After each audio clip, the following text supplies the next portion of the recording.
it was last week even, I think late last week, or maybe over the weekend, it was announced that Campo Santo, the former Walking Dead developers from Telltale, Firewatch developers, they were purchased by Valve. Yeah. And now their upcoming game, In the Valley of the Gods, is going to be released in 2019 as a Valve game. What is happening? Isn't that crazy? I couldn't have seen it coming. I will say that. When I saw the news, I was like, what's going on here? Okay. I think for them as an indie studio, that's going to give them all the funding that they need and never have to worry about that ever again. Well, as an indie studio, they just don't exist anymore. Yeah. They're just part of Valve. I mean, they're fully relocating. They're going to be working out of the Valve office. It's a bizarre situation. It's taking all those restrictions away from them, which is interesting to see how big will they go with it. Will they still stay on these smaller scale titles? Will they try? Like, you are now part of Valve. You can do whatever the heck you want, like, pretty much. Yeah, just go play bocce ball Go all make day. Left 4 Dead 3, please. Yeah, well, it is fascinating to think of, like, what kicked this off. Because they're being funded partly by Panic, I think. That's who funded Firewatch. I believe they're funding In Valley of the Gods.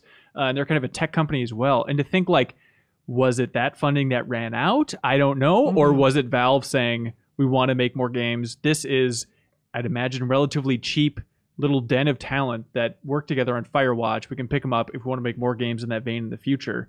It's maybe that way. But then what is Valve doing? Why would they want that team unless it's like, sure, Jake Rodkin's funny. Maybe they can work on a Portal or something in the future. There's enough talent there. Are they like a Fabergé egg that Gabe Newell's going to put on his shelf and just look at them every once in a while? Like, I mean, no, it was a trap. We're in the egg now. This studio had to do something that made them turn their heads to even consider this. Like, first-person animation looks good. I mean, it's weird to think of what Valve is hoping to get out of it, because also it was quietly, I don't think we talked about it on the podcast even, but was it last year, a couple of years ago, they also bought the entire Kerbal Space Program team. Yeah, I forgot about that. And so they've just been quietly soaking in these studios and really, well-oiled teams and everything. And it's weird to think about, like, with what we talked about with Serial a couple weeks ago on the podcast with this trip to Valve and them saying, we're going to start releasing games again. Like, is this part of their strategy? Is this a comeback? I mean, a big comeback into the game space. Maybe they've been preparing all this time. And they don't want to make games themselves, but if they just kind of absorb these separate entities within Valve, then they can make a little offshoot and still release games as Valve games.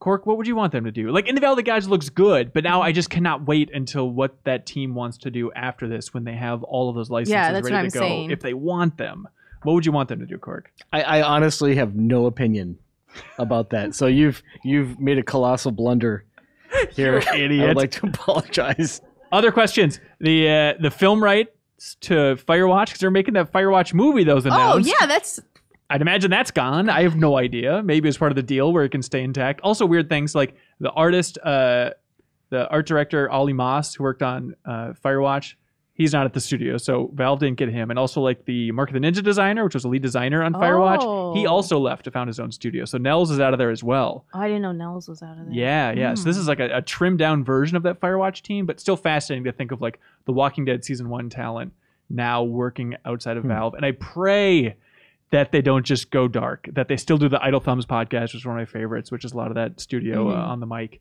and that they can still be hopefully transparent and open about their future projects, but please don't disappear to the black box, is what I'm saying. Please don't go to the void. Well, that's what happened, too, with all that Telltale talent that went to Ubisoft. Like, we haven't heard anything. It's just been dark. Yeah, that's I don't true. want that. Because I'm really curious what they're working on, because that was some of their top talent, too. Like, and I imagine it's, something in the vein of South Park, but probably not another South Park RPG, because they went to the San Francisco studio where South Park was being made. And so the idea of, like, that narrative-focused, RPG-focused studio doing something new with all that Telltale talent is exciting. Yeah. But we'll find out someday. Don't go into the void! Don't go into the void! Thank you so much for watching this excerpt from the Game Informer Show podcast. You can subscribe to the audio version and listen to new episodes airing every Thursday. We cover big games on the horizon, games that we've just reviewed. We have long-form developer interviews, a lot of fun stuff. So check it out every Thursday.